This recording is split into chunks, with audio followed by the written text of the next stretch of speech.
আমরা একদিনের ছুটিতেই গেছিলাম কালী পুজো উপলক্ষে, তাই বিকেলবেলা না ঘুমিয়ে একটু বেরিয়ে পড়েছিলাম আশপাশটা একটু ঘুরে দেখার জন্য।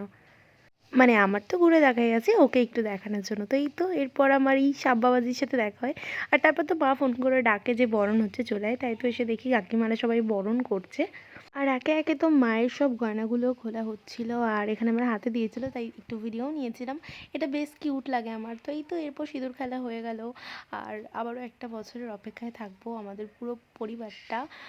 তো এই তো আমাদের পুকুরেই ঠাকুর মানে মাকে বিসর্জন দেওয়া হয় আর কি।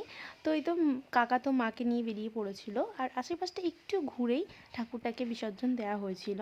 আর এরপর তো আমি চলে গেছিলাম যেখানে রান্না হচ্ছিল সেখানে, ভোগ রান্না হচ্ছিল যেখানে সেখানে, বিকজ রাতে সবাই খাবে।